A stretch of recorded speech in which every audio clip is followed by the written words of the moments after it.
Daily. Taste the Daily. He is brilliant. ஆனா அடிக்கடி ரொம்ப டயர்ட் ஆயிடுறான். லயன் டேட் சிரப் நோய் எதிர்ப்பு சக்தி அதிகமா இருக்கு. தினமும் 2 ஸ்பூன். இதை செய்யறதுக்கு துப்பு இல்ல. அதை நேரடியா சொல்றேன்ல, நீ ஏன்டா போராடிக்கிட்டு இருக்க? அங்க என்னடா சிக்கல்?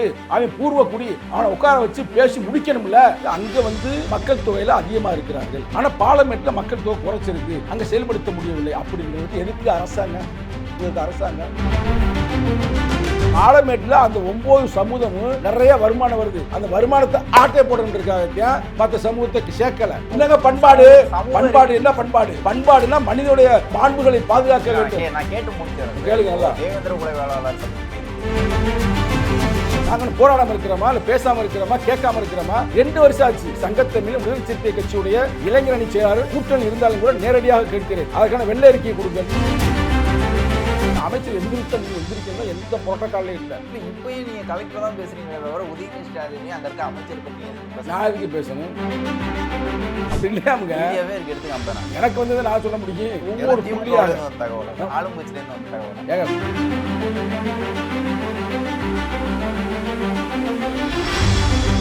ஐபிசி தமிழ் நேயர்களுக்கு வணக்கம். இன்று நம்முடன் இணைந்திருக்கும் சிறப்பு விருந்தினர் விடுதலை சிறுத்தைகள் கட்சியை சேர்ந்த திரு சங்கத்தமிழ் அவர்கள். வணக்கம் சார். வணக்கம். மதுரை பாலமேடு ஜல்லிக்கட்டு, அதில் ஒரு குறிப்பிட்ட சமூகத்தை மட்டும் உள்ள விடலை, எங்கள் கோயில் காலை அவிழ்க்க விடலை அப்படிங்கிறது தொடர்ந்து போராட்டம் ஒவ்வொரு ஆண்டும் நடந்துகிட்டு இருக்கு.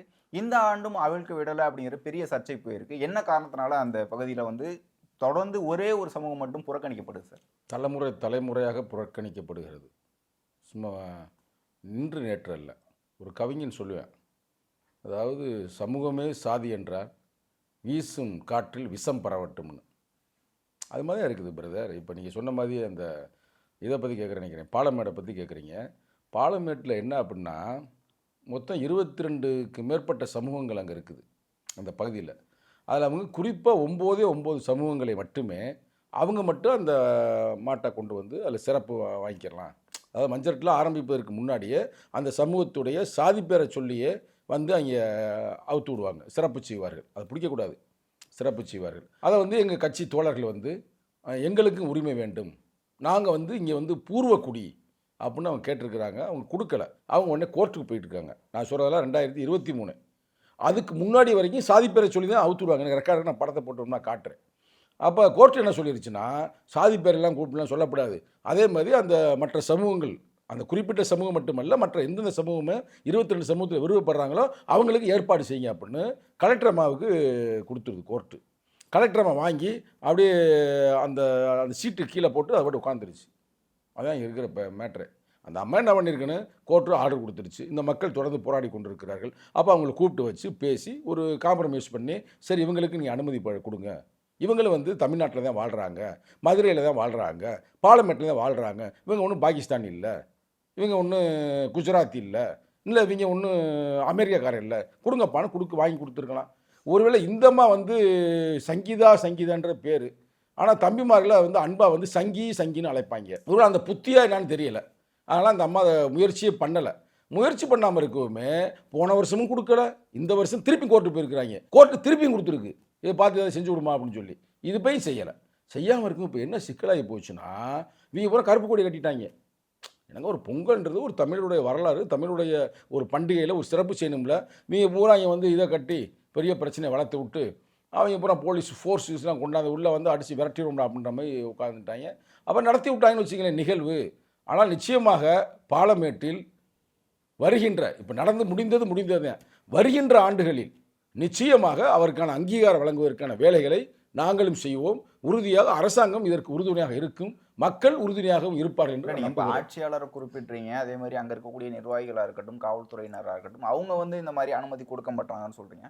ஆனால் ஆட்சியில் இருக்கக்கூடிய தலைவர்கள், அரசியல் தலைவர்கள், முதலமைச்சர் இவங்கெல்லாம் நடவடிக்கை எடுக்கணும்ல. நீங்கள் ஆட்சியாளர்களே குறிப்பிட்டுக்கிட்டே இருந்தால் எப்படி சாத்தியப்படும்? அதாவது நான் திருப்பி சொல்லுகிறேன், ஆட்சி அதிகாரத்தில் இருப்பவர்கள் இன்னைக்கு இருக்கலாம், நாளைக்கு மக்கள் தூக்கி விரட்டிடலாம், திருப்பி மக்கள் கூப்பிட்டு உட்கார வைக்கலாம். இது நடைமுறையில் இருப்பது.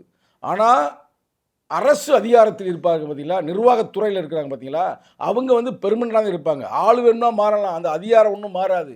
அதுக்குள்ளே பூரா சங்கிப்பயிலு அங்கங்கே சேர போட்டு உட்காந்துருக்காங்க தமிழ்நாட்டில் பூரா. ரைட்டா? அந்த சங்கிப்பயில்களுக்கு சாதி வரி பிடிச்சோன்னா இருக்கிறேன். சாதி வரி பிடிச்சவன் என்ன பண்ணுறான்னா உட்சாதிக்குள்ளே பிரச்சனை வளர்த்து விடுறது. மனுஷன் நிம்மதியை வாழப்படாது அப்படின்றக்கா. தமிழன் இப்போ இங்கே பாருங்க, சாதி அப்படின்னு எடுத்தோம்னா அவன் 15 பேர் 20 பேர் பிரிஞ்சிடுறான். மதம்னு போட்டு பிரிச்சோம்னா அவன் ஒரு 10 பேர் பிரிஞ்சு போயிடுறான். தமிழன் என்று சொன்னால் ஒற்றையாக அவன் நிற்கிறான்ல, தமிழன் என்று சொல்லடா தலையிலிருந்து நில்லடா நிற்கிறான்ல, இது நிற்கக்கூடாது. இதுதான் சங்கிகளுடைய நோக்கம். அதுக்காக தொடர்ந்து இப்போ நான் ஒன்று தெரியாமல் கேட்குறேன், இவங்க மாடை வச்சுருக்கிறாங்க. இவங்க எங்கே வாங்கியிருப்பாங்க மாடு? அமெரிக்காவில் தான் வாங்கியிருப்பாங்க, இல்லை ஆஸ்திரேலியா தான் மாடுக்கு ஃபேமஸ், அங்கே தான் வாங்கியிருப்பாங்க.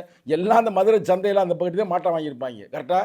அப்போ மாடு அவனும் அந்த மாடு தான் வாங்கியிருப்பேன், இவனும் இந்த மாடு தான் வாங்கியிருப்பேன். எல்லா மாடும் ஒரு மாடு தானே, இதில் ஒன்றும் மாட்டு கருத்தில் இல்லை. இந்த மாடு இவன்ட்ட வந்தனால அது பழைய மாடாயிருச்சு, அவன்கிட்ட போனாலும் அது பழைய மாடலாயிருச்சு, இவன்கிட்ட போனாலும் கல்லை மாடாயிருச்சு. உங்களுக்கு புரியுதா? அப்போ அங்கே வந்து சேர்ந்தனால இந்த மாட்டுக்கும் தீண்டாமை ஆகி போச்சு. இதே அங்கே இருக்கிற மைய புள்ளி. மாடுக்கு என்ன தெரியும்? மாடு நினைக்கும் ஏன்னா மாட்டு புத்தி மாதிரி நீங்கள் சரி பாருங்கன்னு அவங்க பேசியிருக்குன்னு நினைக்கிறேன். அந்த ஒரு இப்படி சிக்கல்களில் உள்ள விடமாட்டாங்க பிரதர். இது நவீன உலகத்தில், படிக்கிற உலகத்தில், அறிவை வளர்க்கக்கூடிய உலகத்தில் இன்னைக்கு செவ்வாய் கிரகத்துக்கு போய் வாழலாமா, நிலாவில் போய் ஒரு சேரை போடலாமான்னு வாழ்ந்துக்கின்ற காலத்தில் எனக்கு மரியாதை கொடு, எனக்கு மரியாதை கொடு இவன் கேட்குறேன். அவன் உனக்கு கொடுக்க மாட்டேன், உனக்கு கொடுக்க மாட்டேன், அவன் தடுக்கிறேன். இது பார்க்குறதுலாம் ஒரு காமெடியாகத்தான் இருக்குது. ஆனாலும் கூட இன்னைக்கு வரலாறு எடுத்து பார்க்குறாங்க. டேய், சிந்திச்சவங்க நாகரிகத்தில் மாடு இருக்குடா, அப்போ இது வந்து தமிழர் வரலாறுடா. எப்படி அவன் அங்கே போகிறாங்க பிரதர், மாட்டை பார்த்தமே சிந்திச்சவன் நாகரிகத்தில் இருக்குன்னா அப்போ இது வந்து இங்கே தமிழர் வரலாற்றில் இருக்குது. அப்போ எல்லாம் ஒத்து போகுது. அப்போ இவர்கள் தான் இந்த மண்ணை ஆண்டவர்கள், இந்த உலகத்திற்கே மூத்த குடி இந்த குடி தான் அப்படின்னு கண்டுபிடிக்கிறாங்க. அதுக்கு பயன்படுது. அப்போ அந்த வரலாற்றுக்காக அந்த உழைக்கும் வர்க்கம் வந்து போராடுது. இன்னொரு உண்மையை சொன்னால் நீங்கள் ரொம்ப அப்செட் ஆகிருவீங்க. நீங்களே நெறியாளரே எப்படின்னு கேட்டுங்களேன். உண்மையிலே அந்த மாட்டை நேசிப்பாங்க. மனிதனுக்கு அந்த, அது தமிழனுக்கு அந்த மாண்பு இருக்குது. தமிழன் தானே யாதும் ஊரை யாவரும் கேளுன்னு சொன்னவன், வாடிய பயிரை கண்ட போதெல்லாம் வாடணும்னு சொன்னவன், யூனிவர்ஸுக்கு லவ் இருக்குன்னு சொன்னவனே தமிழன் தான். அவன் என்ன பண்ணுறான்னா மாட்டை உண்மையிலே வளர்ப்பேன். அவன் கொஞ்சம் விவசாயம் இருக்குது, அந்த வளர்த்து அந்த மாட்டை உள்ளே இறக்க விரும்புவேன். ஒரு நாளுக்கு சிறப்பு சொல்லி நினைப்பேன். ஆனால் அவனால் இறக்க முடியாது. நான் சொல்கிறது ரெக்கார்டு பிரதர். அவன் வந்து கல்லனாக கூட இருப்பேன், மரவனாக கூட இருப்பேன். அவன் உண்மையாக மாட்டை நேசிப்பேன். ஒரு சாதாரண ஒரு அடிப்படையில் தான் இருப்பேன் பொருளாதார ரீதியாக. அவனால் இங்கே இறக்க முடியாது. இங்கே இறக்குற போது யார் தெரியுமில்ல, சசிகலா மாடை கொண்டு வாங்கல் இறக்குங்கள்ன்பாங்க. இந்த பக்கத்து ஏதாச்சும் ஒரு அமைச்சர் பேரை சொல்லி ஓமாட்டை இறக்குன்பாங்க. இங்கிட்டு பார்த்தா ஒரு மாவட்ட செயலர் இறக்குன்பாங்க. இப்படி பெரிய பெரிய வலிமையானவர்கள், பொருளாதார வலிமை உள்ளவர்கள் தான் கெத்த காட்டணும்ன்றக்காக. இப்போ பார்லிமெண்ட்டில் இவ்வளோ பிரச்சனை தானே. என் தம்பி தான் சிறுத்தைக்கணி, அவன் இறக்குற மாட்டை நான் போட்டு காட்டுறேன் பாருங்களேன், தாவி போகுது, பிடிக்க முடியல. அவன் ஃபோன் பண்ணி எனக்கு சொல்ல, அண்ணே மாட்டை இறக்கிட்டாயின்னு. அவன் எப்படி இறக்குனேன்? அவன் வலிமையான ஆள் அந்த ஏரியாவில். ஆனால் அதே ஊரில் ஒரு கள்ளர் சமூகத்தை சார்ந்தவர் கூட அவர் சாதாரணமாக ஒரு மனித நேயத்தோடு கூட வாழலாம், மக்கள்கிட்ட வந்து நல்ல ஒரு மனநிலை இருக்கலாம். ஆனால் அவர்கிட்ட அந்த கெத்து இருக்காது. போய் இறக்குறோம்டா அப்படின்னு இருக்காது. அவன் மாட்டவன் இறக்குறதே இல்லை. இந்த மாதிரி நடக்கக்கூடாது அப்படிங்கிறதுனால தானே கமிட்டி இருக்குது, இந்த மாதிரி அரசு ஆணைகள் இருக்குது, இந்த மாதிரி டோக்கன் வாங்கி தான் நீங்கள் உள்ளே வரணுங்கிற மாதிரி தானே இருக்குது. அதை தாண்டி தானே நடந்துகிட்டு இருக்கு. அப்படி பார்த்தீங்கன்னா அன்பு தம்பி தமிழரசன், அந்த தம்பி போன முறை 2023-24 ஜெயிச்சு கார் வாங்கிட்டேன். பார்த்தீங்களா, 24 மாடு அடக்கினேன். இன்றைக்கி அந்த பையில வயலில் குத்தி கும்மாங்குத்து குத்தி வெளியே வரட்டி விட்டாங்க. இதுக்கு என்னன்னு நீ சொல்கிறீங்க? சரி, இங்கே தான் இப்படி ஆயிடுச்சுன்னா, பார்லிமெண்ட்டில் நடந்துருச்சுன்னா, அலங்காநல்லூரில் உள்ளே விடலையாங்க. ஏன்னா இவன் போனானா இவன் வாங்கிடுவேன். அப்போ இதுக்கு என்ன புத்தி? இது சாதி புத்தி தானே. அப்போ இதில் யார் செய்கிறா? ஆட்சி அதிகாரத்தில் இருப்பவர்களும் நிர்வாக அதிகாரத்தில் இருப்பவர்களும் தங்கள் மனசுக்குள்ள இருக்கும்ல அந்த சாதி புத்தியை வந்து நீங்க காட்டுறாங்க. அப்போ மஞ்சு விரட்டு என்பது உண்மையிலே தமிழர் மரபை, தமிழுடைய மாண்பை காட்டுகிறார்களா இல்லை சாதி புத்தியை காட்டுறாங்களான்னு என்ன வருதுல? ஏங்க அன்னைக்கு வந்து பிரச்சனை வந்துச்சுங்க. பிரச்சனை வரும்போது அப்போ சாதி பார்த்தா போராடினேன், மெரினா புரட்சின்னு சொல்லி முதல்ல அலங்காநல்லூரில் ஆரம்பித்தாங்க. மெரினா புரட்சின்னு சொல்லி இங்கே வந்துட்டாங்க மக்கள்லாம். அன்னைக்கு வந்து பெரிய வெற்றி தான். வெற்றி ஆகி முடிச்சோமே போலீஸ் அடித்தாங்க. ஞாபகம் இருக்கா? அடிக்கும்போது எங்கே போய் அடித்தாங்க? எல்லாம் மீனவர்கள் குப்பத்துக்குள்ளே போய் அடித்தாங்க. பார்த்தீங்களா? பார்க்கல அந்த செய்தி? மீனவர் எங்கேயாவது மாடு பிடிச்சி பார்த்துருக்கீங்களா? அவன் கடலோட போய் மீனை பிடிப்பாங்க, அவன் வீட்டுக்குள்ளே போய் வீட்டில் உள்ள அடித்தாங்கல்ல. அப்போ அங்கே தமிழர் என்ற ஒற்றுமையில் நம்மளாம் இணைந்தான். அதை சிதைக்க வேண்டும் என்பதற்காகவே சாதியாக பிரித்து அந்த வக்கர புத்தி இருக்கும்ல மனசுக்குள்ள, அந்த மிருக புத்தி இருக்கும்ல, அதெல்லாம் வெளியில் கொண்டு வந்து இப்படி மஞ்சு விரட்டு நடத்துவதே தவறு. ஆகையால் ஜல்லிக்கட்டை ஜனநாயகப்படுத்த வேண்டும், முறைப்படுத்த வேண்டும், நெறிப்படுத்த வேண்டும். ஸோ வாய் சவுடாலுக்காக நாங்கள் வந்து குரு வச்சிருக்கிறோம், அது வச்சிருக்கிறோம், இது வச்சிருக்கிறோம்னு செய்யக்கூடாது. இப்போ ஜனநாயகப்படுத்தணும்னா ஆட்சியாளர்கள் தான் பண்ணணும். இப்போ சமூக நீதி ஆட்சின்னு ஸ்டாலின் அவர்கள் சொல்கிறாங்க. உதயநிதி ஸ்டாலின் அவர்கள் அலங்காநல்லூர் நேரடியாக போயிட்டு தொடங்கி வைக்கிறார். அவர் சொல்லலாம்ல, இதற்கு முன்பு வந்து நாங்கள் தான் திராவிட மாடல் தான், திராவிடம் தான் வந்து கோயில் நுழைவு நடந்துச்சு, எல்லா உரிமையும் நாங்கள் தான் பெற்றுக் கொடுத்தோம்னு சொல்கிறாங்களே. அப்போது பார்லிமெண்ட்டில் வந்து நாங்கள் வரோம், நாங்கள் திமுக ஆட்சி இருக்குது நாங்கள் வரோம், விசிகா இருக்குது நாங்கள் வரோம் அப்படிங்கிற மாதிரி எங்களுடைய காலையை கொண்டு வரோம் அப்படிங்கிற மாதிரி போக வேண்டிய நுழைவு கொண்டு வர வேண்டியது தானே பிரதர். இப்போ இந்த பாலமேடு பிரச்சனை வந்துச்சு பார்த்தீங்களா, அந்த குறிப்பிட்ட சமூகத்தில் வந்து அவங்க மரியாதை செய்யலை. அப்போ செய்யாமல் இருக்கும் பொழுது இதை யார் கேட்கணும்? அரசு தானே கேட்கணும். அரசு கேட்க வேண்டும், ஆட்சி அதிகாரத்தை போட்டு கேட்க வேண்டும். நீ கேட்டீங்களா இப்போ கேள்வி, திராவிட மாடல் எல்லாருக்கும் எல்லாம், அங்கே இருக்கிற 22 சமூகத்திற்கான வாய்ப்பை கொடுப்போம், இல்லை மொத்தத்தில் இந்த வாய்ப்பை எடுப்போம், அதானே செய்யணும். ஏதாவது ஒரு மாட்டுக்கு மட்டும் சிறப்பு செய்வோம், அரசாங்க மாடாக கூட இருக்கட்டும், அப்படி கூட செய்யலாம். அதை விட்டு இதுவே வந்து அரசாங்கம் செய்யும் பொழுது அது வந்து உண்மையிலே இப்போ நீங்கள் கேட்குற கேள்வி ஒரு நியாயமான கேள்வி தான். அப்போ அது அரசாங்கத்தின் மேலே நாங்களும் தான் வைக்கிறோம், நாங்கள் ஏன் போராடுறோம்? இப்போ இந்த மேட்டர் அப்படி விடுங்களேன், நம்ம சொல்கிற ரொம்ப மைனூட்டமானது, ரொம்ப சர்ச்சைக்குள்ளது கூட, ஆனால் நேர்மையானது. இப்போ பாலமேட்டில் அங்கே வந்து நேரடியாக சொல்கிறேன், ஒன்றும் தப்பு இல்லை, தம்பி தான் நீங்கள், நம்ம ஐபிசி தமிழ் நேயர்கள் அவங்க நம்ம நெறிப்படுத்துகிறோம். அங்கே வந்து பறையர்கள் வந்து மைனாரிட்டிங்க, ரொம்ப அதிகமாக இல்லை. அங்கே வந்து பல்லர் சமூகம் கொஞ்சம் கூட இருக்கிறாங்க, வலிமையாக இருக்கிறாங்கன்னு வச்சுங்களேன். அதுபோக இன்னும் மற்ற சமூகம், கல்லர் சமூகம், கோடார் சமூகம், எல்லா சமூகமும் இருக்குது. அதில் வந்து என்னன்னா இந்த 2 சமூகமே உழைக்கும் வர்க்கம், இவங்க 2 பேருக்குள்ளே சிக்கலை உருவாக்கி விட்றாங்க. உங்களுக்கு மேட்ரு புரியுதா? தொடர்ந்து இவங்களுக்குள்ள ஒரு ஒற்றுமையை உருவாக்கினாலும் கூட அவங்க சிதைச்சிடுறாங்க. அந்த மேட்ரு இங்கே எப்படி இருக்குல்ல, அதனால் இவங்க போக முடியல. ஆனால் கேள்வி கேட்குறாங்க, போராடுறாங்க. ஏன்னா ஓரளவுக்கு அவங்க மக்கள் இருக்கிறாங்க. எவ்வளோ பேர் இருக்காங்கன்னா விவரமாக கட்டல 3000 சுச்சம் வந்து மொத்தம் மக்கள் தொகை இருந்தாலும் இவங்க வந்து ஒரு 10 விழுக்காடு இருக்கிறாங்க கூட முடியலை. இப்போ அப்படியே அலங்காநல்லூருக்கு வாங்க, அப்படியே எங்கே போகிறோம்? அலங்காநல்லூர் போகிறோம். அலங்காநல்லூரில் என்ன ஆகுது? முதல் மாடு நேராக இறக்குறாங்க, முனியாண்டி போ அப்படின்றாங்க. யான்னு கேட்டால் முனியாண்டி ஒரு பறையர். அப்போ அவர் மாடு வந்து உள்ள ஃபஸ்ட்டு மாடாக இறக்குறாங்கல்ல. ஏன் இறக்குறாங்கன்னா முனியாண்டி ஒரு பறையர் என்பதற்கு மட்டுமல்ல, அங்கே பறையர் வந்து அதிகமாக இருக்கிறார்கள், வலுவாக இருக்கிறார்கள். அங்கே மாடு பிடிக்கிறவங்க கூட ஏறக்குறைய அவங்க தான் இருக்கிறாங்க. தமிழரசனும் ஒரு ஒடுக்கப்பட்ட மன்னன், ஆனால் அவனை உள்ளே ஏன் தடுத்தாங்கன்னா அவன் உள்ளே விளையாண்டா ஜெயிச்சிருவேன் அப்படின்ட்டுருக்கா அவனை தடுத்துட்டாங்க. ஆனால் மற்ற வீரர்கள் எல்லாருமே ஒரு ஒடுக்கப்பட்ட சமூகம், உழைக்கும் வர்க்கம் பல பேர் இருக்காங்க. அதில் சில பேர் சிறப்பாக விளையாண்டு வெற்றி பெற்றுருக்கு, அது பாராட்டுன்னு வச்சுங்களேன். அப்போ அங்கே வலிமையாக இருக்கிறார் என்பதற்காக அங்கே வந்து செய்ய முடியுது. இப்போ அலங்காநல்லூர் போயிருக்கீங்களா? அலங்காநல்லூரில் போனீங்களே அம்பேத்கர், டாக்டர் அம்பேத்கர் பேருந்து நிலையம்னு போட முடியுது. முதல்ல சிறுசா போட்டேன், கண்ணுக்கே தெரியாமல். வரலாறு தெரியுமில்ல. உடனே மக்கள் போராடினேன், யார் விடுதலை செய்து போராடினேன். உடனே பெருசாக வச்சுட்டாங்க, ஒரு அமைச்சரை வந்து திறக்கிறாரு. அப்புறம் நேற்று என்ன பண்ணியிருக்காங்க, நேற்றா முந்தா நேற்று வரவேற்பு வளைவு வச்சுருப்பாங்கல்ல, ஒன்லி வந்து ஆளும் அரசாங்கம் மட்டும்தான் போட்டிருக்கு, அமைச்சர் பெருமக்களே வருக வருக, அது மாதிரி கட் அவுட் ஃபுல்லாக வச்சுருக்கிறாங்க. விடுதலை சிறுத்தையை ஒரு கட் அவுட் வச்சுட்டேன், பொதுமக்களே வாருங்கள், எல்லாரையும் வாருங்கள் அப்படின்னு சிறப்பாக போட்டு விடுதலை சிறுத்தை கட்சின்னு வைக்கவே அழக்கா நைட்டு அந்த ஃப்ளெக்ஸை தூக்கி போயிடுச்சு போலீஸ். அவர் இவங்க போராடி இருக்காங்க. போராடினமே வித்தின், அவன் சொல்கிறாங்க சிறப்பாக சொல்கிறாங்க, வித்தின் 1 ஹவர்னு திருப்பி கொண்டு அதே மாதிரி ஃபிக்ஸ் பண்ணி வச்சுட்டாங்கண்ணே அதே இடத்துல. அப்போ என்னதுன்னு தெரியுது, அங்கே வந்து மக்கள் தொகையில் அதிகமாக இருக்கிறார்கள், அதனால் அவங்க சொல்கிறத கேட்குறாங்க, செயல்படுறாங்க. ஆனால் பார்லிமெண்ட்டில் மக்கள் தொகை குறைச்சிருக்கு, அங்கே செயல்படுத்த முடியவில்லை. அப்படின்றதுக்கு எதுக்கு அரசாங்கத்தோட வேலை என்ன? அரசாங்கத்தை பற்றி புரட்சி அம்பேத்கர் என்ன சொல்லியிருக்காரு, அரசாங்கத்தை பற்றி அறிஞர் அண்ணா என்ன சொல்லியிருக்காரு, பெரியார் என்ன சொல்லியிருக்காரு, மார்க்ஸ் என்ன சொல்லியிருக்காரு? அரசாங்கம் என்பது மக்கள் தொகையில் வலிமையானவர்களுக்கு பிரச்சனை இல்லை, அவங்க வாழ்க்கையை அவங்களே பார்த்துக்கிடுவாங்க, அவங்களுக்கு எல்லாமே கிடைக்கும். அங்கே வந்து வலிமை குன்றி பொருளாதார ரீதியாகவும் சரி, இல்லை எண்ணிக்கை ரீதியாகவும் சரி குறைப்பாக இருப்பாங்க பார்த்தீங்கன்னா, அவங்களுக்கு பாதுகாப்பை கொடுக்க வேண்டும் என்பதற்கு பேர் தான் அரசாங்கம். இப்போ 100 பேர் இருக்கிறாங்க ஒரு இடத்துலங்க, 100 பேரில் 80 பேருக்கு எந்த பிரச்சனையுமே வராது. 80 பேருமே வலிமையாக இருக்கிறாங்க, பொருளாதாரத்தில் வலிமையாக இருக்கிறாங்க, படிப்பில் வலிமையாக இருக்காங்க, எல்லாத்தையும் வலிமையாக இருக்காங்கன்னா அவன் எல்லாமே கிடைக்குமா கிடைக்காதா? நீங்கள் என்ன அவங்களுக்கு ஹெல்ப் பண்ணணும்? அந்த 20 பேர் வந்து நோஞ்சானா இருக்கிறேன், 20 பேரும் ஒடுக்கப்பட்டு இருக்கிறேன், பொருளாதார வலிமை இல்லை, அப்போ அவனை தானே பாதுகாக்கணும். அப்போ கிடைக்கிற நம்ம உற்பத்தியிலிருந்து இல்லை கிடைக்கிற அதிகாரத்திலிருந்து அவங்களுக்கு பகிர்ந்து அளிக்க வேண்டும், அவர்களையும் பாதுகாக்க வேண்டும் என்பது அரசாங்கத்தின் மைய புள்ளி. இதுதான் உலக பெரும் அறிஞர் பெருமக்கள் சொன்னது. இதை செய்யறதுக்கு துப்பு இல்லை, அதை நேரடியாக சொல்றேன்ல, துப்பு இல்லை. அங்கே போய் நீ பாலமேட்டில் நீ ஏன்டா போராடிக்கிட்டு இருக்கேன், அங்கே என்னடா சிக்கல், அவன் பூர்வக்குடி, அவனை உட்கார வச்சு பேசி முடிக்கணும்ல, அதை முடிக்க முடியல.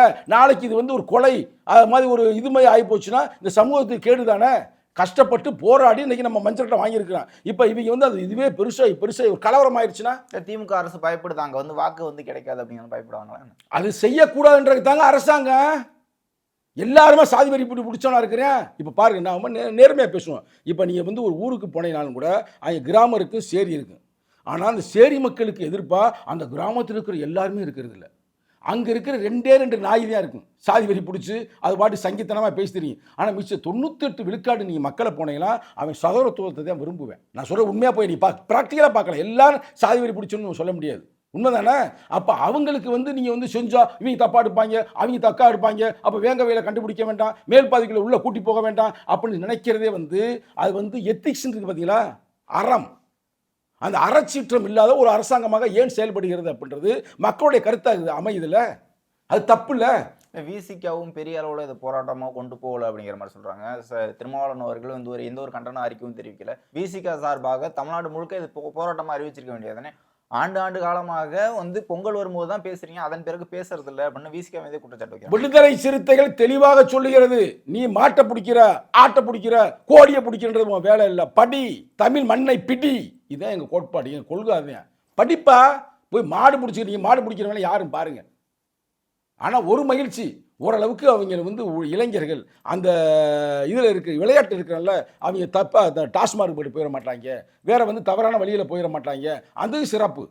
ஆனாலும் கூட படிக்கணும், படிப்பு தான் முக்கியம். ஆடு மாடு வளர்க்குறவங்க யாருங்க நீ சொல்லுங்கள் பிரதர்? ஓப்பனாக சொல்லுங்க. எல்லாருமே வளர்க்குறாங்க. எங்கள் சென்னையில் வைங்க, இப்போ மஞ்சட்டை வைங்க. இது தமிழ்நாட்டுக்கே தலைநகரம் எது? சென்னை தானே. சென்னையில் வை, சிட்டியில் வை, ஒரு இதில் போட்டு மாடை இறக்குடா, இதில் அது கோயம்பேட்டிலேருந்து மாட்டை இறக்கி விடு, பிடிக்க விடு. கோயம்பேடு ஃப்ரீயாக தான் இருக்குது, எல்லாத்தையும் பஸ் ஸ்டாண்டை மாற்றிட்டாங்க. அப்படிலாம் இல்லை பிரதர். இது ஒரு காலத்தில் நம்ம முன்னோர்கள் வேறு வேலை இல்லை, சினிமாவுக்கு போக மாட்டாங்க, வேறு எதுவும் வாட்ஸ்அப் இருக்காது, ட்விட்டர் இருக்காது, ஃபேஸ்புக் இருக்காது. அப்போ மாடை வாழ்ந்தவன், அது மாட்டோட அதுக்காக செயல்பட்டுருக்கோம், அதை நம்ம பாராட்டுவோம். அது இன்னும் மாட சீவிங்க 3000 வருஷமா? நான் பாராட்டு. இங்கே பாருங்க, உங்களுக்கு தெரியல பிரதர், நீங்கள் போய் பாருங்க. ஒரு நீ போனீங்களா, அங்கே போயிருக்கீங்களா? மேலே நேரம் வரேன். என்னங்க பண்பாடு? பண்பாடு என்ன பண்பாடு? பண்பாடுனா மனிதனுடைய மாண்புகளை பாதுகாக்க வேண்டும். நான் கேட்டு முடிச்சேன், கேளுங்க. தேவேந்திர குல வேளாளர் சமூகம் இருக்கு, அவங்க இந்த கோயில எனக்கு முதல் மரியாதை இருக்கு, நான் தான் முதல் காலையை அவுட்பேன் அப்படிங்கிற மாதிரி அவங்க தொடர்ந்து சொல்லிட்டே இருக்காங்க. அவங்க அந்த பண்பாட்டு ரீதியாக நாங்கள் தொடர்ந்து செஞ்சுக்கிட்டே இருக்கோம் அப்படின்னு தான் சொல்கிறாங்க. அதே மாதிரி பறையர் சமூகம் தொடர்ந்து நாங்கள் காலை அவிழ்க்க முடியலையா, இந்த கோயில் காலை அவிழ்க்க முடியலையா, அடுத்தடுத்த கட்டமாக நகருவோம் அப்படின்னு இல்லாமல் ஜாதி ரீதியான பிரச்சனை வரும்போது வேறொரு மதத்துக்கு மாறுறது, பண்பாட்டு ரீதியாக இங்கே இருக்கக்கூடிய கலாச்சாரத்தை பின்பற்றாமல் விலகி போகிறாங்கல்ல. நான் நின்று காமிக்கிறேன், நான் வெற்றி பெற்று காமிக்கிறேன் இல்லாமல் விலகி போகிறது இந்த மாதிரியான சிக்கல்களுக்கு காரணமாக இருக்குங்க. அதாவது நீங்கள் கேட்கின்ற கேள்வியே ஒரு குதுருக்கமான கேள்வி, குண்டக்க மண்டக்கான கேள்வி. அதாவது ஒரு பண்பாடுன்றது என்ன, கலாச்சாரம்ன்றது என்ன? அது மனிதனுடைய வாழ்வியல் சம்பந்தப்பட்டது. பாடுபடு மக்களோடு களத்தல் வேண்டும், மக்களின் பண்பாட்டு புரிதலோடு உழைத்திட வேண்டும். அதே மனிதனுடைய கலாச்சாரம், பண்பு, அவன் வாழ்வியல். கரெக்டாக உண்ண உணவு, உடுக்க உடை, இருக்க இருப்பிடம், அது சார்ந்த அவனுடைய கலாச்சாரம், பண்பு, அது வச்சுருவோம். அந்த கலாச்சாரம் ஒரு சரியானதாக இருக்கணும், ஒரு நேர்மையானதாக இருக்கணும், உண்மையான இருக்கணும். ஒருத்தர் மட்டும் கோயிலுக்குள்ளே போகலாமா, இன்னொருத்தர் மட்டும் கோயிலுக்குள்ளே போகக்கூடாதான்? ஏன்டா அப்படின்னா அது தீட்டு, சாமிக்கு தீட்டாயிரும்னா அவன் போடுற சித்தாந்தமே தப்பாக இருக்குல்ல, அந்த சித்தாந்தமே தவறான சித்தாந்தமாக இருக்குல்ல, அந்த கொள்கையே தப்பாக இருக்குல்ல. அப்போ ஒரு இடத்துக்கு டே வாடா உன்னை இயேசுநாதர் உன்னை பாதுகாப்பாடுறா, டே வாடா எல்லாருமே சகோதரனாக இருக்கலாம்னா இன்னொரு சித்தாந்தத்தை ஒருத்தன் சொல்கிறேன், சாதியே இல்லைன்றேன் இன்னொருத்தன். நீங்கள் சொன்ன மாதிரி பௌத்தத்தில் எல்லாமே சாதி இருக்குது சார். இல்லை பிரதர், ப்ராக்டிக்கலாக நீங்கள் எப்படி கொண்டு போகிறீங்க? அது ப்ராக்டிக்கலாக இருக்கலாம், நடைமுறையில் இருக்கலாம். நடைமுறைன்றது உங்களுக்கு என்ன தெரியுதா? நடைமுறையில் இந்தியாவில் இந்துக்கள் சாதியால் கட்டப்பட்டிருக்கிறது. இந்தியா என்ற அந்த சமூக அமைப்பு அதுதான் இவர் புரட்சி அம்பேத்கரே சொல்லிட்டாரு. மெட்ராஸை வச்சு தான் சொன்னார். மெட்ராஸில் போனால் நாடானுக்கு ஒரு சர்ச் இருக்குது, பறையனுக்கு ஒரு சர்ச் இருக்குது, நான் ஏன் கிறிஸ்தவனாகணும்னு அன்றைக்கே சொல்லிட்டாரு. அதை சங்கத்தை ஏற்றுக்கொள்கிறேன். ஆனால் இயேசுநாதர் தத்துவத்தில் இல்லை பைபிள் தத்துவத்தில் எந்த இடத்துலையுமே சாதியை பற்றி பேசலை. இருந்தால் என்ன சொல்லுங்க, நான் இப்போ பேச நான் ரெடியாக இருக்கிறேன். அவர் என்ன சொல்கிறாரு? Please are those who mourn. எவனெல்லாம் ஒடுக்கப்பட்டிருக்கானோ, எவனெல்லாம் நசுக்கப்பட்டிருக்கானோ அவனை நான் பாதுகாக்க வந்திருக்கிறேன். பணக்கார பையில என்றைக்குமே சொர்க்கத்துக்கு போக முடியாது. ஒரு ஊசிக்குள்ள துளையில் கேமல் என்ன தெரியுமில்ல, ஒட்டாங்க போயிடும். ஆனால் பணக்கார பையில கூட போக முடியாது. அவ்வளவு இதாக அவர் பேசியிருக்கார் ஒடுக்கப்பட்ட மக்களுக்காக. அதேமாதிரி முகமது நபியுடைய கடைசி உரை கேட்டிருக்கீங்களா? தெரியாது. என்ன சொன்னார்? ஒரு அரபியை விட ஒரு கருப்பன் கீழானவன் அல்ல, ஒரு கருப்பனை விட ஒரு அரபி உயர்ந்தவன் அல்ல அப்படின்னு வரலாறு சொல்லியிருக்கிறாய். அதுமாதிரி வரலாறு சொல்லுங்கள். நீ அங்கேயே சிக்கல் இருக்கல பிரதர். இப்போ ஏன் அவன் கோயிலுக்குள்ளே விட மாட்டேறான்? ஏன் உன் மாட்டை அங்கே உள்ளே விட மாட்டேறான்? ஏன் இது பண்ண மாட்டேன்? என்னன்னா அவங்க மனநிலையில் சாமி சொல்லியிருக்குடா, தீட்டுறா அவங்க வந்தா, இதுதான் அவங்க மனநிலை. நான் சொல்கிறது முழுக்க உண்மை. இதில் எந்த வகையான மாற்று கருத்தும் இல்லை. அதில் பொருளாதார வலிமையும் சேருது. அதிகார வலிமையும் சேருது, ஆண்ட பரம்பரை அப்படின்ற வலிமையும் சேருது. இது எல்லாம் ஒன்று சேர்ந்துக்கிட்டு ஒரு குறிப்பிட்ட உழைக்கும் வர்க்கத்தை, நான் இந்த சமூகத்துக்கு நான் பேசல பிரதர், நசுக்கக்கூடாது. ஒரு இடத்துல வந்து ஒரே ஒரு கேள்வி சார், பண்பாட்டு ரீதியாக இப்போ தமிழ்நாட்டை பொறுத்த வரைக்கும் சமூக ரீதியாக பெரும்பான்மை யாருன்னு நீங்களே சொல்லுங்க. பெரும்பான்மை யாரு? உழைக்கும் வர்க்கம் தான் இருக்கு இல்ல. இப்போ அவங்களுடைய பண்பாடு வந்து நசுக்கப்படுது, அதுல மாற்றம் வேணும். பண்பாடு நீங்களே உருவாக்கலாம்ல. இப்போ ஒரு கோயில வந்து விடல அப்படிங்கிற பட்சத்துல உங்களுடைய கோயில்ல சாமி கும்பிடலாம். உங்களுடைய சாமி உங்களுடைய நிலம் ரீதியான ஒரு பண்பாட்டை தொடர்ந்து கொண்டு வராம மாறிக்கிட்டே இருக்கீங்க. நீங்க தப்பித்து ஓடலாம். யாரும் மாறல பிரதர். நம்ம எல்லாமே தமிழர்கள். ஆசிவகம் உலகத்திலே உருவான முதல் மதம் வந்து ஆசிவகம். வரலாறு பேசுவோமா? ஆசிவகத்துக்கு பிறகுதான் பௌத்தம், அப்புறம் தான் சமணம், அப்புறம் தான் சைவம், அப்புறம் தான் வைணவம், இப்படிலாம் வந்தது. ரைட்டா? இந்து மதம்ன்ற ஒரு மதமே இல்லை. அது வரலாற்று ஆசிரியர்கள் ஏற்றுக்கொள்வார்கள். இதுதான் உண்மை. ஆனால் நமக்குள்ள ஆரம்ப காலகட்டத்தில் எவனுக்கிட்டையுமே சாதி புத்தியே இல்லை. எப்போ வந்து நீங்கள் வந்து சேர்ந்தாயம் பாருங்க, அப்படியே இந்த ஏதோ கணவாயா கொணவாயில் வந்தாயம் பார்த்தீங்களா, வந்து தான் இங்கே வந்து நம்ம உள்ள பிரிவை வந்து உருவாக்கி இருக்கிறேன். இன்னைக்கு கூட நீங்க கிராமத்துக்கு போங்க, அதையே பேசிட்டு இருக்கோம் சார். உண்மையான கிராமத்துக்கு குலதெய்வ கோயில்கள் எல்லாருக்கும் யார் குலதெய்வம் யாரும் எதுக்கல, குலதெய்வ வழிபாட்டுல யாரும் இங்க மறுக்கல. அங்க போங்க கும்பிடுங்க. அது இருக்குல்ல, அத வந்து நீங்க தொடர்ந்து கொண்டு போகணும்ல. நீங்க அதுல எல்லாம் போயிட்டு தான் இருக்கிறேன். அவன் ஒரு கிறிஸ்தவனா கூட இருப்பேன், அவனுக்குன்னு குலதெய்வம், அவங்க முன்னோர். குலதெய்வம்ன்றது யாரு? உங்க குடும்பத்துல உங்க பரம்பரையில இதுக்கு முன்னால இந்த மக்களுக்காக அவர் போரிட்டு செத்துருப்பாங்க, இல்லை நல்லா ஒரு வலிமையாக வாழ்ந்து உங்களுக்கு பாதுகாப்பாக இருந்திருப்பாங்க, அவங்கள தான் கும்பிட்றாங்க. முனியாண்டி ஒரு பறையர் நான் எப்படி சொல்கிறேன்? அங்கே போங்க, கோயிலில் போய் கேளுங்க, அலங்காநல்லூர் உள்ள முனியாண்டி பறையர் சாமி அப்படின்னு அவங்க சொல்கிறாங்கல்ல. ஏன் அங்கே வந்து முதல்ல கொடுக்குறாங்கன்னா அவங்க மத்தாலே சொல்லுவாங்களா, அவர் ரொம்ப மோசமான முனியாண்டி பொல்லாத வர்றா, ஆனால் அவருக்கு வந்து முதல் முறையாக செஞ்சிரும்ல அப்படின்னு ஒரு தாக்கத்தை உருவாக்கி இருக்கிறாங்க. அதுக்கான உண்மைன்னு சொல்ல வரல, ஒரு பரப்புரை செய்திருக்கிறார்கள். அதுவும் தப்புன்னு தான் நான் சொல்கிறேன். நான் என்ன சொல்கிறேன்னா, ஒரு விளையாட்டாக பாருங்கள். இதில் என்ன சாதியை வைக்கிறீங்கன்னா என் கேள்வி. எதுக்கு சாதியை உள்ளே கொண்டாடுற? நான் கேட்குறேன். இப்போ கோர்ட்டு வந்து சொல்லிருச்சுல, சாதியில் எடுத்துட்டீங்களே, அதுவே கோர்ட்டு வந்து இன்னும் கடுமையாக நடவடிக்கை எடுக்கணும். இதில் எதுக்கு சாதி? நான் தெரியாமல் கேட்குறேன். இதில் எது சாதி இது தேவையா? உண்மையிலே மாடுன்றது நீ சொல்லி அந்த பண்பாட்டை ஏற்றுக்கொள்ளேன். எங்கள் தலைவர் அழகாக சொல்லுவார், பண்பாடு என்றால் என்ன, கலாச்சாரம் என்றால் என்ன டிஃபைன் பண்ணுவாருங்க. அமைப்பத்தின புத்தகத்தில் உழைக்கிறான் பார்த்தீங்களா, உழைக்கும் மக்கள், அவன் கொடுத்தான பண்பாடுன்னு சொல்கிறாரு. அது எடுத்துக்கான்னு சொல்லுவார். இப்போ திரைப்படங்கள்லாம் பாருங்கள், எவன் திரைப்படம் ஓடுது? ஒரு ஒடுக்கப்பட்டவனுடைய படம், ஒரு கஷ்டப்படுற ஒரு படம், அவன் வந்து வலிமையாடுற மாதிரி காட்டுற படம் தான் ஓடும். நீ பெரிய மிராஸ் மாதிரி எடுக்க படத்தில் ஆரம்பத்திலேருந்து ஹீரோ அப்படி இருக்கும் போது படம் எந்த படமே ஓடாது. அப்போ மக்களுடைய கலாச்சாரம் என்னன்னா, அந்த பண்பாடு சார்ந்து உழைக்கும் வர்க்கம் என்ன செய்யறா, அதே கலாச்சாரம். நிலம், கோயில், இந்த மாதிரி பண்பாடு இருக்கும்போது எது பேசினாலும், ஒரு சாமின்னு பேசினா அது வந்து சங்கி, அதே மாதிரி பிஜேபி, அதே மதவாதம் அப்படிங்கிற மாதிரியே வீசிக்க கட்டமைச்சிட்டு இருக்கிறத வர பண்பாட்டு கடவுளின் பெயரால் எடுக்கல. கடவுளின் பெயரால் உங்களை எதுவுமே நாங்கள் சொல்லலை. கடவுளின் பெயரால் என்ன வேணாலும் பண்ணிக்க, ஆனால் கடவுளின் பெயரால் ஆட்டையே போடாத, கடவுளின் பெயரால் கலவரம் பண்ணாத. அதைத்தான் நாங்கள் சொல்கிறோம். சங்கின்னு ஏன் சொல்கிறோம்? சங்கி பெயரில் இதே புத்தி. ராமர் கோயில் கட்டிய பிறகுதான் இந்தியாவுக்கு சுதந்திரம் கிடைத்தது அப்படின்னு ஒரு பைத்தியக்காரன் சொல்கிறேன். யார் தெரியுமில்ல உங்களுக்கு? நான் பேர் சொல்ல விரும்பலை, புரிஞ்சுக்கிறட்டு. இப்போ சொன்னது 2 நாளைக்கு முன்னாடிங்க. ஆனால் அதே தொகுதியில் அவன் தோற்று போயிட்டாங்க. நீ ராமர் கோயில் கட்டினில, ராமர் கோயில் போய் நிற்கணும்ல, அங்கே நின்று யார் தெரியுமில்ல, ஜெயிச்சது ஒரு தலித்து. அப்போ ராமரே தலித்து பக்கத்துலேயே சப்போர்ட் இருக்கிறாரு, ஒடுக்கப்பட்ட மக்களுக்கு தான். அப்போ கடவுளின் பேரில் அவங்க ஆட்டை போடுறது தான் வேலை. அவங்க மட்டும் இல்லை, இந்த பாலமேடு சொல்லிட்டு ரெக்கார்டோட எனக்கு ஃபுல் வரலாறு தெரியும். பாலமேட்டில் அந்த 9 சமூகமும் நிறைய வருமானம் வருது. அந்த வருமானத்தை ஆட்டை போடணுன்றதுக்காகத்தான் மற்ற சமூகத்தை சேர்க்கலை. நான் வெறும் பறையருக்கு மட்டும் பேசலை, 22 சமூகம் இருக்குல்ல, ஏன் மற்ற எல்லாரும் சேர்க்க வேண்டியதானே? ஏன் சேர்க்கலை? வலியவன் வைத்தது மட்டும்தான் சட்டம், எளியவனை ஏறி மிதிக்க வேண்டும் என்று கீழிருந்து மேலே வரைக்கும் செய்கிறேன். அதை தடுக்கக்கூடிய சித்தாந்தம் தான் விடுதலை சிறுத்தைகள் சித்தாந்தம். நீ திருப்பி விடுதலை சிறுத்தை ஏன் பண்ணலன்னு கேட்டீங்களா? அதுக்கு நான் சொல்கிறேன், விடுதலை சிறுத்தைகள் 90களில் சொன்ன முழக்கம் என்னவென்றால் உங்களுக்கு தெரியுமா? சாதியற்ற, மதமற்ற, மாற்றாரை மதிக்கின்ற மண்ணின் மைந்தர்கள் தான் விடுதலை சிறுத்தைகள். இதுக்கு மேலே நீங்கள் வரலாறு சொல்லுங்க பார்ப்போம். இதாங்க பண்பாடு, இதாங்க கலாச்சாரம். இப்போ ஒருத்தர் வரேன், உங்கள்கிட்ட ஒரு நண்பர் வர்றேன், அவன் வந்து உங்களுக்கு ஒரு ஹெல்ப் பண்ணுறேன், அவன் என்ன சாதின்னு கேட்டு ஹெல்ப் வாங்குவீங்களா? இல்லை நீங்கள் ஒரு உதவி செய்கிறீங்க, உண்மையில் நான் ப்ராக்டிக்கலாக சொல்கிறேன், நிச்சயம் பார்க்க மாட்டீங்க, தமிழன் கூட பார்க்க மாட்டீங்க. நம்மளோட வேலை பார்க்குற ஒரு நண்பர்ரா, அவருக்கு சின்ன கஷ்டமாயிருச்சுரா, நம்மளால் முடிஞ்ச உதவி செய்வோம். ஆனால் இந்த இடையில இதை வச்சு ஒரு அரசியல் பண்ணுவான் பார்த்தீங்களா, இதில் வச்சு பொழப்பு நடத்துவான் பார்த்தீங்களா, அவன் தான் சங்கி பயல்கள். நாங்கள் டிஃபைன் பண்ணுறேன், அவன் தான் இந்த பிரச்சனை உருவாக்குவேன். அதுக்காக தான் எங்கள் தலைவர் 90களே சொன்னார், சாதியை பார்க்காத, மதத்தை பார்க்காத, மாற்றாருடைய அந்த மாண்புகளை பாரு, மனித நேயத்தை பாரு, இதுதான் நம்முடைய வரலாறு அப்படின்னு பதிவு செய்திருக்கிறாருங்க. அதுக்காக தான் போராடுறோம்.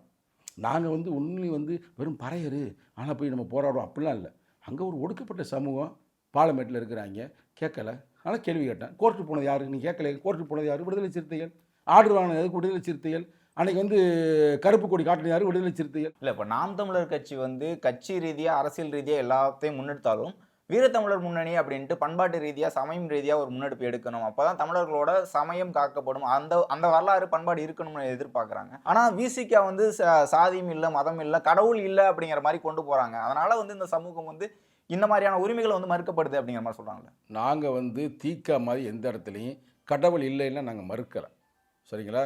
கடவுள்னு ஒருத்தர் இருந்தாருன்னா நல்லா சூப்பராக இருக்கட்டும், அது எல்லாருக்கும் எல்லாத்தையும் கொடுக்கட்டும், அதில் எந்த மாற்று கருத்தும் இல்லை. நான் திருப்பி உங்களை நான் தெளிவுபடுத்த விரும்புகிறேன். கடவுளின் பெயரால் ஆட்டையை போடுவது, கடவுளின் பெயரால் கஞ்சா குடிப்பது, கடவுளின் பெயரால் சிறு பிள்ளைகளை சுரண்டுவது, பாலின சுரண்டல் செய்வது, சாதி புத்தியை வளர்ப்பது, இது செய்யக்கூடாது. இதை நாங்கள் எதிர்க்கிறோம்.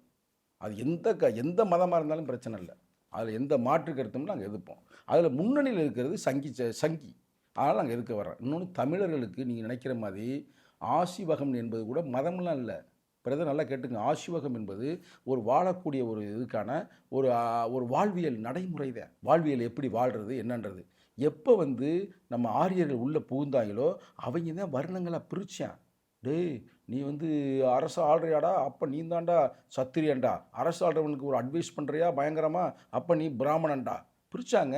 நல்ல விவசாயம் பண்ணுறியா, அது பண்ணுற இது பண்ணி நீ வைசியன்டா, நீ வந்து எல்லாருக்கும் சர்வீஸ் பண்ணுற சூத்திரன்டா அப்படின்னு சொல்லி அந்த உழைக்கும் வர்க்கத்தை நசுக்க வேண்டும் இருக்க ஒரு கட்டமைப்பை உருவாக்குனாங்க. அது உலகத்தில் வந்து வேறு வடிவத்தில் கூட இருக்கலாம், தப்பு இல்லை. இப்போ வந்து மேசுல ஹைரார்கி தியரின்னு போட்டு பாருங்கள். அந்த தியரி என்ன சொல்லுது? மனிதனுக்குள்ளே பிரிவு இருக்கத்தான் செய்யுது, முரண்கள் இருக்கத்தான் செய்யுது. இல்லை, ஆனால் அந்த முரண்களின் பெயரால் நசுக்கிறது இந்தியாவில் மட்டும்தான். நான் சொல்கிறது தப்பாக ரைட்டா? அப்போ அதை போய் நம்ம ஏன் தூக்கி பிடிக்கும்? நமக்கு என்ன தேவை இருக்குது? நம்ம அந்த வேலையெல்லாம் செய்யக்கூடாது. நமக்கு என்ன தேவை? இப்போ ஒரு பிரதர் வேலை பார்க்குறாருன்னா அவருக்கான அடிப்படையான சம்பளம் கொடுக்குறாங்களா, அவருக்கான அந்த முறையான அவருக்கு மரியாதை கொடுக்குறாங்களா, அதைத்தான் பார்க்கணும். அதை விட்டு ஒரு பிராமணர்ரா, அவருக்கு ரொம்ப வேலை வாங்க கூடாதா, மற்றவனுக்கு சம்பளம் கூட கொடுக்கணும்டா அப்படின்னு ஒரு மனநிலை ஒருத்தர் உருவாக்குனாலே தப்பு. நான் ஒரு கான்செப்டுக்காக சொல்லி நீங்கள் தப்பாக எடுக்காதீங்க. இந்த சித்தாந்தத்தை யார் உருவாக்குனது? குறிப்பிட்ட ஒரு சங்கி குரூப்பு. அதை எதுக்குறான். அதுக்கு போய் ஏன் நீ போய் கோயிலை கட்டி அதை கட்டி இதை கட்டி பண்ணணும்? கட்டி ஒருத்தர் கும்பிட்றானா ரைட்டாக கும்பிட்றான், ஒன்றும் பிரச்சனைடா.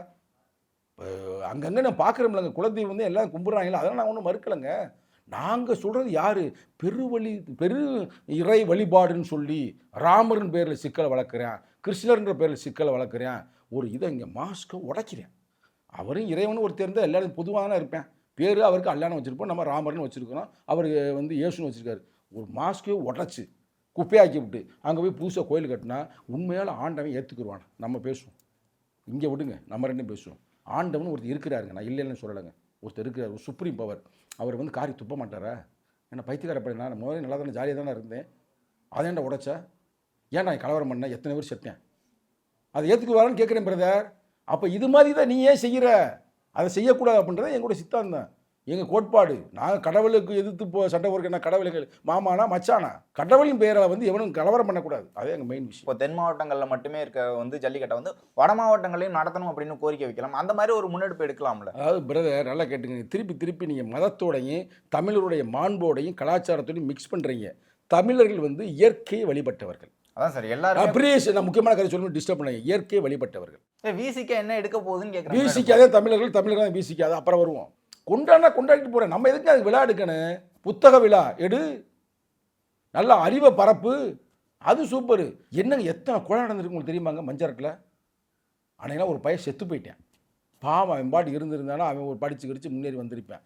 நேற்று மட்டும் அந்த அம்மா கலெக்டர் அம்மா சாதாரணமாக சொல்லுது, சங்கீதா என்ன சொல்லுது, ஒரு 15 பேர் வந்து சீரியஸான குத்து, ஒரு 20 பேர் 30 பேருக்கு வந்து ஒரு சிறு காயங்கள், எல்லாம் ஹாஸ்பிட்டலில் போட்டிருக்கோம். ஏன்னா பைத்தியக்கார பயல்களை இன்னுமாடா அப்படி நீ நடத்திக்கிறேன்? ஒரு காட்டு மிராண்டித்தனமா யோசிச்சு பாருங்க. உயிரோட பணையை வச்சு விளையாடுறாங்க அதுட்டு போய். அதுதான் சார் வீர விளையாட்டு. அடே அப்பா, இந்த வீர விளையாட்டுக்கு ஸ்ரீலங்காவில் என் கண்ணுக்கு முன்னாடி செத்தேன், தமிழனை கொண்டேன். அப்போலாம் இங்கே உட்காந்துக்கிட்டு வந்து எல்லாம் டாஸ்மார்க்கில் கிடந்தாங்க, இல்லை போதையில் கிடந்தாங்க. போயிருக்க வேண்டியதானே, போய் போராடி இருக்க வேண்டியதானே. எங்கள் தலைவர் வந்து உண்ணாவிரதம் இருந்தார், சாகிற வரைக்கும் உண்ணாவிரதம் தான். எல்லாரும் பரட்டு வந்திருக்க வேண்டியதானே. டே, நம்மளாம் தமிழர்களா, வீர பரம்பரைடா.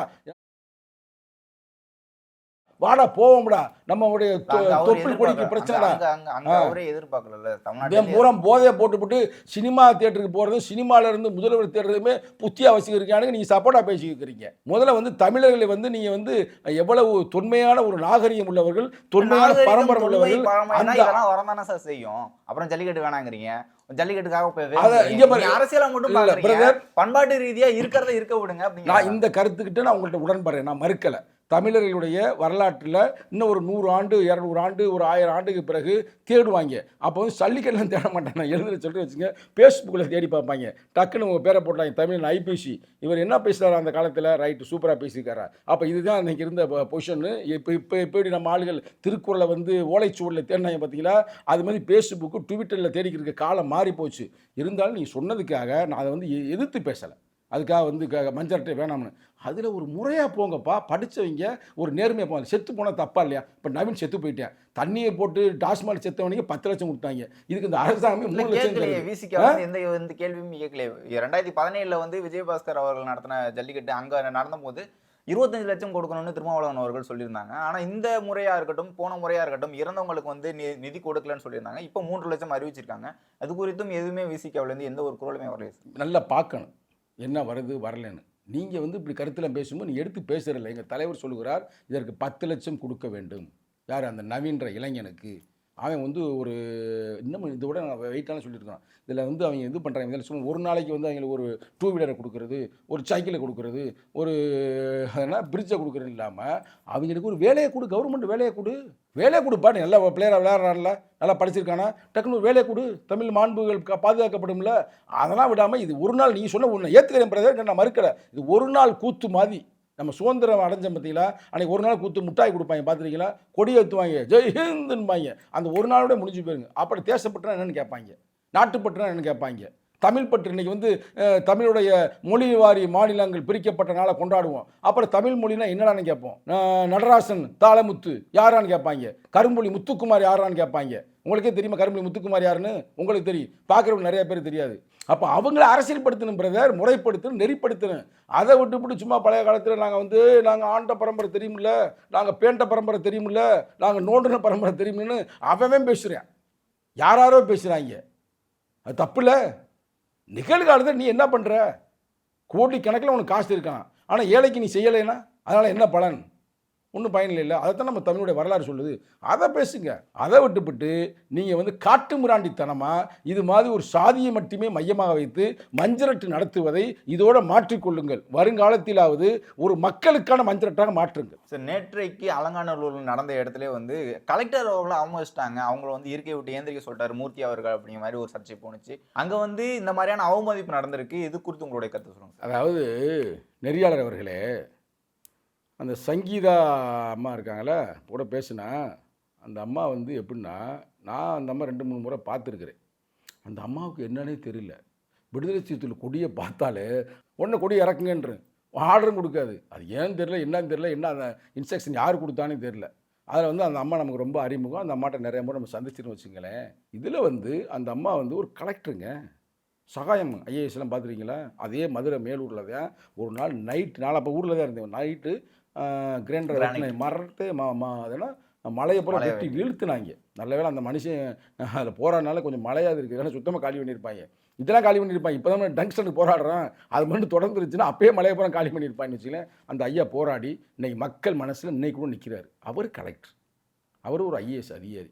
இந்தம்மா எப்படின்னா, அது டைலாக் வேறு சொல்லுது. உங்களை மாதிரி நெறியாளர் கேட்குறாங்க, என்னங்க இப்படி எந்திரிச்சிட்டிங்களே, உங்களை பின்னாடி அனுப்பிட்டாங்களா, இப்படி உதயநிதியுடைய நண்பர்களுக்காக உங்களை பின்னாடி எழுதிட்டாங்கன்னா, இல்லை நான் புரோட்டோக்காலில் வந்து அமைச்சர் எழுந்தால் நான் எழுந்து விட்டேன் அப்படின்னாரு. அப்போல்லாம் எந்த புரோட்டோக்கால்லையும் இல்லை. சொல்ல போனோம்னா ஐஏஎஸ் அதிகாரி என்பது முழுமையான அதிகாரம் உள்ள ஒரு பதவி.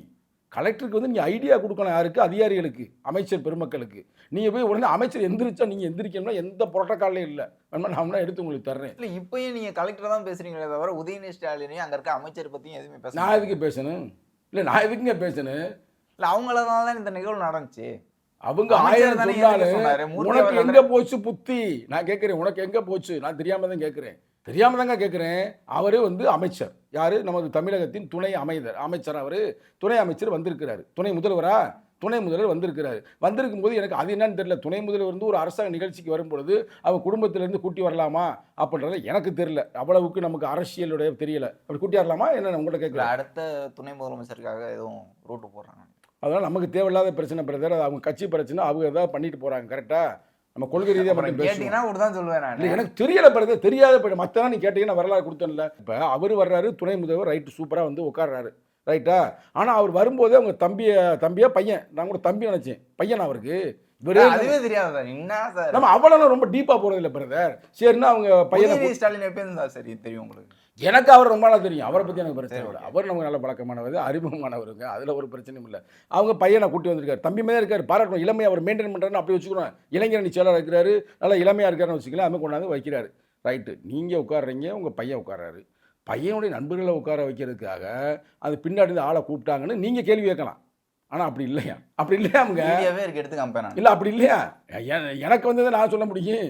எனக்கு என்ன செய்தி வந்து அதான் சொல்ல. அவன் என்ன சொன்னான்னா, இவர் எந்திரிக்கிற நேரம் இந்த அம்மா எந்திரிச்சிருச்சான். அந்த நேரம் அங்கிருந்து ஒரு பையன் வந்தானா, யாரும் இவரோட நண்பர். ஆனால் ஒன்றோட ஒன்று சேர்த்து ஒவ்வொரு புள்ளியும் ஆளுங்கட்சியிலேருந்து வந்த தகவலை ஏங்க கூட்டணி இருக்கிறாரு. அப்போ கூட்டணியில் வர செய்தி தான் கேட்க முடியும். நாங்கள் பாட்டு குண்டக மண்டக எல்லாரும் சொல்ல கேட்டோம்னா அப்போ நாளைக்கு எங்களுக்கு சிக்கலாயிராதா? ஏங்க இவ்வளவுக்கு நான் கூட்டணியில் இவ்வளோ விசுவாசமாக இருக்கிறோம். இன்னும் அதாவது கூட்டணியுடைய தர்மத்தோடு இருந்தும் கூட எங்களுக்கு ஏதாவது உருப்படி நடக்குதா? ஏங்க பாலமேட்டில் எங்கள் மக்களுக்கே அங்கே வந்து மாடை அவுத்துற முடியல.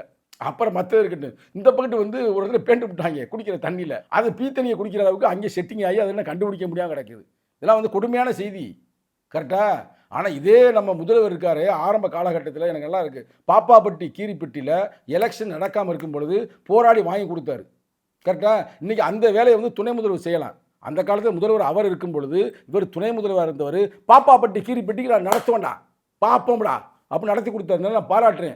அப்போ உதயநிதி ஸ்டாலின் இப்போ என்ன செய்யணும், துணை முதல்வராக இருக்கவர், ஏய் என்ன பாலமேட்டுக்கு நடத்த விட மாட்டீங்களா, சங்கி வந்து நான் ஒழிப்பதற்கு நான் பரப்பிட்டு இருக்கிறேன் அப்படின்னு டயலாக் சொல்லிட்டார். அதான் சொன்னது, நானும் சொன்னேன். இல்லை சனாதானத்தை ஒழிப்பேன் அப்படின்னு சொன்னார் இல்லைங்க. சொல்லி கேஸாச்சு நேரப்போ கட்டத்தில் இருக்குது வர பாலமேட்டில் என்ன பிரச்சனை, நீ வா ஓடுறான். ஏன் செய்ய மாட்டார்? அதுதான் நான் உங்கள்கிட்ட கேட்குறேன்.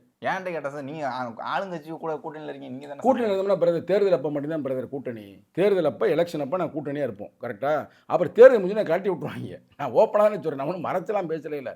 நாங்கள் சொல்கிறது எதுவுமே கேட்குறதும் இல்லை. அப்போ கேட்காம இருக்கும்போது நம்ம என்ன செய்ய முடியும், என்ன சண்டையாக போட முடியும்? அதை இடத்துல பிஞ்சு சண்டை போட்டோம்னா அங்கிட்டு பார்த்தா எதிரணியில் எங்கேயுமே உருப்படியாக இல்லை. எல்லாம் ஒரு பையன் கிழக்கில் ஒருத்தர் இருக்கிறேன், ஒருத்தர் மேற்கில் இருக்கிறேன், ஒருத்தர் தெற்கில் இருக்கிறேன். அதுவும் சிக்கல். நான் பேசலாம் எதார்த்தம், தப்பாக நீங்கள் இருக்கக்கூடாது, நகைச்சுவாக பேச நினைக்கிறேன், வழியோடு பேசிக்கிறேன். எங்கள் மக்களுக்கான இன்னும் துயரமும் துன்பமாக தான் இருக்குது. கூட்டம் இருந்தாலும் கூட எங்கள் மக்களுக்கு வந்து ஒரு பேசி வரவங்க எல்லாம் பேசணும்னா சர்ச்சையாகும். சங்கத்தமிழ் சர்ச்சையை பற்றிலாம் கவலைப்பட்டவங்க இல்லை, பயந்தவங்க இல்லை. அதாவது ஒடுக்கப்பட்ட மக்களுக்கு எஸ்சி எஸ்டிக்கு கான்ட்ராக்ட் இருக்குது பார்த்தீங்களா, பிடபிள்யூடி கான்ட்ராக்டர் தெரியுதா? பிடபிள்யூடி கான்ட்ராக்டில் குஜராத்தின்னு சொல்கிறாங்க பாருங்க, சங்கி பயிலுங்க. அங்கே வந்து 5 விழுக்காடு இருக்குது. காங்கிரஸ் ஆட்சி நடக்குது கர்நாடகாவில் 5 விழுக்காடு இருக்குது. இந்த பக்கத்தில் இருக்குது பார்த்தீங்கன்னா உத்தரப்பிரதேஷ் 8 விழுக்காடு இருக்குது. ஆந்திராவில் 5 விழுக்காடு இருக்குது. ஏன் இங்கே கொடுக்க மாட்டுறாங்க? ஏங்க தாட்கோன்னு வச்சிருக்கிறாங்க. தாட்கோக்கு தனி வங்கியை உருவாக்கு கேட்டிருக்கிறேன், ஏன் உருவாக்க மாட்டாங்க? பஞ்சம் இளங்கல் கோர்ட் ஆர்டர் வந்துருச்சு, எல்லாம் வந்துருச்சு, ஏன் அதை வந்து கண்டுபிடிச்சி ஏன் ஒடுக்கப்பட்ட மக்கள் கொடுக்க மாட்டாங்க? ஏங்க நான் உங்கள்கிட்ட கேட்குறேன் பிரதர், நாங்கள் போராடாமல் இருக்கிறோமா இல்லை பேசாமல் இருக்கிறோமா கேட்காம இருக்கிறோமா? 2 வருஷம் ஆச்சு. நான் இந்த இன்டர்வியூலே 3 முறை சொல்லிட்டேன். இதில் அது பேருனா பீத்தனியை கலந்தாங்களே மனத்தை வேங்கவே இல்லை. ஏன் அந்த குற்றவாளி வந்து தெரியவே இல்லையா? ஸ்காட்லாந்து போலீஸை விட நம்ம தான் உலகத்தின் நம்பர் 1ன்றான், ஏன் கண்டுபிடிக்க முடியலையா? இது கேட்பாரற்ற சமூகங்க. நாயை விட பன்னியை விட கேவலமாக தான் கிடக்கிறாங்க அப்படின்ற ஒரு புத்தியில் இதை கண்டுக்கிறாமல் இருக்கிறது அது அர்த்தம். இன்றைக்கி பெர்க்யூர்மெண்ட் டிபார்ட்மெண்ட் ஒன்று இருக்குதுங்க. அரசாங்கத்துடைய கொள்முதல் வியாபாரத்தில் 5 விழுக்காடு அப்படின்னு ஆர்டர் கொடுத்துட்டாங்க. நான் வெள்ளை அறிக்கை கேட்குறேன், கொடுக்க சொல்லுங்க பாப்பா. வெள்ளை அறிக்கை சங்கத்தமிழ் விடுதலை சிறுத்தை கட்சியுடைய இளைஞரணி செயலாளர் கூட்டணி இருந்தாலும் கூட நேரடியாக கேட்கிறேன், அதற்கான வெள்ளை அறிக்கையை கொடுங்கள். எத்தனை மக்களுக்கு நீங்கள் அதற்கான உதவி செய்திருக்கிறீர்கள் என்று. எல்லாம் வாய் சவுடால் தான், எந்த வகையிலும் மக்களுக்கு உதவியாக இல்லை. அதை நாங்கள் கேட்குறோம். இதில் போயிட்டு மாடு மஞ்சள் மாட்டில் என்னாச்சு, அதில் என்னாச்சு, மாடு ஓடிடுச்சுன்னா எங்களுக்கு எல்லாம் கிடச்சிரும் பாருங்க. எங்கள் மக்கள் நம்ம ஊரில் ரொம்ப கஷ்டப்படுறாங்க, வேலையும் இல்லை வெற்றியும் இல்லை ஒன்றும் இல்லை. எங்கள் மக்கள் மட்டுமல்ல எல்லா மக்களும் தான். ஏன் பறையர் மட்டும் தான் கஷ்டப்படுறானா? வன்னியர்லாம் சூப்பராக இருக்கானா? வன்னியர் பாவம் கஷ்டப்படுறேன். பாருங்க, வன்னியர் சமூகத்தை போய் பாருங்க, இன்னும் மோசமாக இருக்கு. நான் அதாவது ஒடுக்கப்பட்ட மக்களுக்கு கூட பேசுறதுக்கு விடுதலை சிறுத்தைகள் இருக்குது, கேட்போம். அங்கே அதையும் கேட்க மாட்டாங்க. சூட் கேட்டை வாங்கிட்டு நல்ல ஸ்வீட்டை வாங்கிட்டு அவங்க பாட்டு எனக்கானு போயிடுறாங்க. அந்த மக்களுக்கு கேட்க நாங்கள் தான் கேட்டுக்கு இருக்கிறோம். நான் ஆரம்பிக்கும் போது நான் மறவருக்கு மக்களுக்காக பேசுனா, கல்லர் மக்களுக்காக பேசுனா, அதுலேயே ஒடுக்கப்பட்டு இருக்கிறாங்க பொருளா ரீதியாக. அவனுக்கு எந்த அங்கீகாரம் கிடைக்கலங்க. என் நண்பர்களே பேசியிருக்காங்க. அவன் பேர் சொல்லட்டுமா? சொந்தமாக மாடு வச்சிருக்கிறேன், இந்த மஞ்சரட்டில் அவனை உள்ள விடலை. இதுக்கு என்ன சொல்கிறீங்க? அலங்காநல்லூர் மஞ்சரட்டில் ஏன் நைட்டு ஸ்ட்ரைக் பண்ணாங்க? அந்த உள்ளூர் மக்கள், குறிப்பிட்ட மக்கள், மறவர் மக்கள், கல்லர் மக்கள், அகமுடையார் மக்கள், இன்னும் யாதவ மக்கள், அவங்களுக்கான மாட்டை அவுத்து விட முடியல. அப்புறம் பெரிய மிட்டா மிராஸ் எங்கெங்க இருக்கானோ அவன் மாடை வந்து இறக்கி விட்டாங்க. இதெல்லாம் முறைப்படுத்தலும் நெறிப்படுத்த வேண்டியது அரசாங்கம். அதுக்கு அந்த அரசாங்கம் இந்த வேலையை செய்ய வேண்டும் என்பதை எங்களுடைய கருத்து. இது சும்மா கூட்டணி சிக்கலை உருவாக்கணுன்றக்க பேசலை. எங்கள் மக்கள் வழியை பேசணும். இதை தான் புரட்சி அம்பேத்கர் சொல்லியிருக்கிறாரு. உனக்கு எந்த நெருக்கடி வந்தாலும் சரி, எந்த சூழ்நிலை வந்தாலும் சரி, மக்களுக்கான குரலை தைரியமாக பேசு. அதுக்கு தான் நான் இந்திய அரசியலமைப்பு சட்டத்தை உருவாக்கி இருக்கிறேன், எல்லாத்தையும் உருவாக்கியிருக்கேன். அப்புறம் இவ்வளோ நேரம் உங்களுடைய நேரத்தை ஒதுக்கி உங்களுடைய கருத்துக்களை தெரிவித்தது மிக்க நன்றி. நன்றி, வணக்கம். Taste Daily. Taste the Daily. He is brilliant. ஆனா அடிக்கடி ரொம்ப டயர்ட் ஆயிடுறான். லயன் டேட் சிரப் நோய் எதிர்ப்பு சக்தி அதிகமா இருக்கு. தினமும் 2 ஸ்பூன்.